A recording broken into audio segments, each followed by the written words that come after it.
Hello guys, welcome to my YouTube channel. ഇന്ന് നോക്കാൻ പോകുന്നതെന്ന് പറഞ്ഞാൽ ഇത് എങ്ങനെ റിമൂവ് ചെയ്യാമെന്നുള്ളതാണ്. RS ട്യൂണർ പൊതുവേ യൂസ് ചെയ്യുന്ന എല്ലാവർക്കും തന്നെ അറിയാം, നല്ലൊരു വൈബ്രേഷനും കാര്യങ്ങളെല്ലാം വരും. അപ്പോഴത്തേനും ഇത് റിമൂവ് ചെയ്ത് ഇതിനകത്ത് ഒരു ഡബിൾ സൈഡ് ടേപ്പ് പൊട്ടിച്ചു കൊടുക്കുകയാണെങ്കിൽ നമുക്ക് വൈബ്രേഷനും കാര്യങ്ങളെല്ലാം ഒരു പരിധി വരെ നമുക്ക് കുറയ്ക്കാൻ സാധിക്കും. അപ്പോൾ നമ്മൾ അതെങ്ങനെയാണ് റിമൂവ് ചെയ്യേണ്ടതെന്ന് കാണിച്ചു തരാം. അതിന് നമുക്ക് ആവശ്യമായിട്ട് വരുന്നത് ഇതുപോലത്തെ ഒരു എല്ലങ്കിയാണ് ആദ്യം ആവശ്യമായിട്ട് വരുന്നത്. ഇതെല്ലാം സ്ക്രൂ ലൂസ് ചെയ്തെടുക്കാം. ഇവിടുത്തെ നമ്മൾ റിമൂവ് ചെയ്തെടുത്തിട്ടുണ്ട്. അതുപോലെ തന്നെ ഇവിടെ ഒരു സ്ക്രൂ ഉണ്ട്, അത് റിമൂവ് ചെയ്തെടുക്കണം. പിന്നെ ഇതിൻ്റെ ഇടയ്ക്ക് തന്നെ 2 സ്ക്രൂ ഇതിൻ്റെ ഇടയ്ക്ക് വരുന്നുണ്ട്, അത് റിമൂവ് ചെയ്തെടുക്കണം. പിന്നെ ഇവിടെ ഇത്രയും സ്ക്രൂ റിമൂവ് ചെയ്യുമ്പോഴത്തേനും നമുക്ക് ഇത് അഴിക്കാൻ പറ്റുന്നതായിരിക്കും.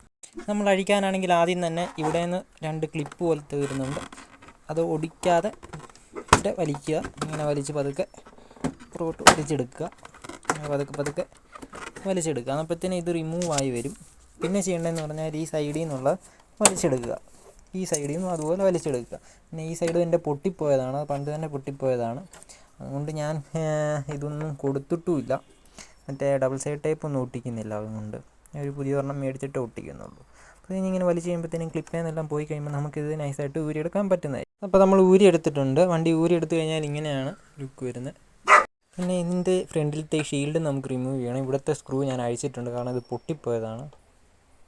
ഇതിന് ഫുള്ളായിട്ട് ഇരിക്കുന്ന സ്ക്രൂ എല്ലാം അഴിക്കുക. ഒന്ന് ഇവിടെ വരും, ഒന്നിതിൻ്റെ ഇടയിലായിട്ട് ഒരെണ്ണം വരുന്നുണ്ട്, ഇതിൻ്റെ ഇടയിലായിട്ട് ഒരെണ്ണം വരുന്നുണ്ട്. അത് ഇത്ര അഴിച്ച് കഴിയുമ്പോഴത്തേനും ഇത് നമുക്ക് ഊരിയെടുക്കാൻ പറ്റും. ഫുൾ സ്ക്രൂ റിമൂവ് ചെയ്ത് കഴിഞ്ഞപ്പോൾ തന്നെ നമുക്ക് ഈ ഷീൽഡ് ഊരിയെടുക്കാൻ പറ്റും.